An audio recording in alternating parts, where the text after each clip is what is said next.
اگر کوئی غیر مسلم بیت الخلاء سے آنے کے بعد ہاتھ نہ دھوئے اور انہی ہاتھوں سے میرے ڈاکومنٹ چیک کرے تو کیا میرے وہ ڈاکومنٹ ناپاک ہو جائیں گے؟ بھائی صاحب، بھائی غیر مسلم آپ کیوں اس کو اتنا گھور گھور کے دیکھ رہے ہو کہ بیت الخلاء سے آنے کے بعد کیا کر رہا ہے؟ ضروری تو نہیں ہے کہ ہاتھ اس نے گندگی پہ لگائے بھی ہوں. تو اکثر غیر مسلم لوگ ٹیشو پیپر استعمال کرتے ہیں، تو ٹیشو پیپر وہ کوشش یہی کرتے ہیں کہ احتیاط سے استعمال ہو، ہاتھ پہ گندگی نہ لگے. تو اس لیے شریعت نے ہمیں بہت زیادہ باریکیوں میں جانے کا حکم نہیں دیا. جب تک ہم ظاہری طور پر دیکھ نہ لیں واضح طور پر کہ اس کے ہاتھ میں گندگی ہے تو ہم یہی سمجھیں گے کہ اس کے ہاتھ پاک ہیں. تو لہٰذا کوئی غیر مسلم آتا ہے تو وہ ڈاکومنٹ چیک کرتا ہے تو آپ اس کو پاک ہی سمجھیں. ڈاکومنٹ ناپاک ہو بھی گئے تو کیا بگاڑ لو گے؟ ان کو جلاؤ گے؟ کیا واشنگ مشین میں دھو گے؟ تو اس لیے اپنے آپ کو کیوں اتنی مصیبت میں ڈال رہے ہو میرے بھائی؟ ہاں، اگر وہ انہی ہاتھوں سے کھانا کھلانے لگتا ہے نوالا بنا کے تو انسان کو تھوڑی کراہت آتی ہے، تو پھر اس کو بولیں بھائی ہاتھ دھو کے آ جاؤ صابن سے میری تسلی کے لیے. تو لیکن جب تک ہمیں کسی کے ناپاک ہونے کا یقین نہ ہو تو شریعت نے ہمیں حکم یہی دیا ہے کہ ہم اس کو پاک ہی سمجھیں گے. علی خان انڈیا سے صلو علی الحبیب بولنا غلط کیوں ہے؟ کس نے بولا کہ غلط ہے بھائی؟ صلو علی الحبیب کا مطلب نبی صلی اللہ علیہ وسلم جو اللہ کے حبیب ہیں، اللہ کے محبوب ہیں، ان پر درود بھیجو. وہ غلط کیوں ہے؟ کس نے بولا؟ عبداللہ ابن عبد الرشید کہتے ہیں دبئی سے لڑکی ایک انٹرنیشنل دینی ادارے سے پڑھی ہوئی ہے، پردے میں بہت سختی کرتی ہے جس کی وجہ سے رشتے نہیں آتے اور لڑکی کی عمر نکل رہی ہے. کیا اتنے سخت پردے کی شریعت میں کوئی حیثیت ہے؟ پردہ جتنا بھی سخت ہو شریعت نے اس کی حوصلہ افزائی ہی کی ہے، حوصلہ شکنی نہیں کی ہے. اگر وہ خود سے کر رہی ہے تو ہاں ایک واجب درجہ ہے پردے کا. واجب درجہ یہ ہے کہ بھائی جوان لڑکی اپنا چہرہ بھی چھپائے، اپنے ہاتھ اور پاؤں بھی چھپائے. اور ایک گنجائش والا درجہ ہے کہ بھائی یہ نہیں ہو پا رہا ہے، اس میں مشکلات آ رہی ہیں تو ہاتھ پاؤں کھول لے لیکن چہرے کا پردہ کرے.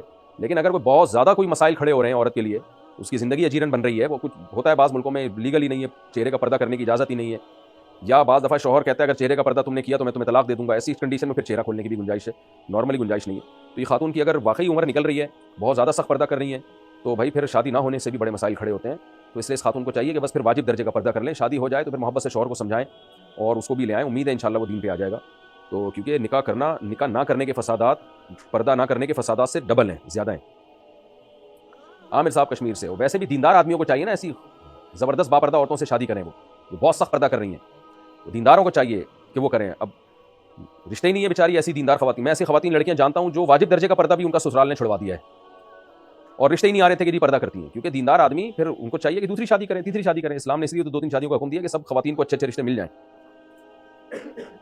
عامر کشمیر. جب کسی آدمی پر غسل فرض ہو تو کیا وہ نعت سن سکتا ہے، اپنی زبان سے پڑھ سکتا ہے؟ جی، فرض غسل جب ہوتا ہے تو صرف زبان سے تلاوت نہیں کر سکتے، باقی تمام ذکر اذکار، درود شریف، نعت سب پڑھ سکتے ہیں. گورنمنٹ ملازمین کو جو جی پی ایف فنڈ ملتا ہے کیا وہ سود ہے؟ نہیں جی، وہ سود نہیں ہے.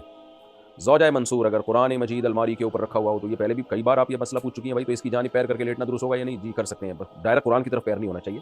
اگر اوپر رکھا ہے تو نیچے آپ پاؤں کر سکتے ہیں. کامران علی بہار انڈیا سے. میرے واٹس ایپ پر بہت سارے غیر مسلم دوست ہیں، تو کیا ان کو اسٹیٹس کے ذریعے سے علماء کے بیان یا ویڈیوز لگا کر تبلیغ کرنا جائز ہے؟ جائز ہے، لیکن کسی غیر مسلم کو زبردستی ایسی تبلیغ نہ کریں جس سے اس کو ٹینشن ہونا شروع ہو جائے کہ مجھے کیوں بھیج رہے ہو. تو اس میں پھر بجائے فائدے کے الٹا نقصان ہوتا ہے. تو ان کا موڈ بھی دیکھ لیں کہ یہ اس کو برا تو نہیں سمجھ رہے کہیں، کیونکہ تبلیغ کا مقصد ہوتا ہے دوسرے کو دین پہ لانا. ایسا طریقہ اختیار کرنا کہ وہ غصہ میں جا رہا ہے، وہ چڑ رہا ہے، تو پھر اس سے فائدے کے بجائے الٹا نقصان ہوتا ہے.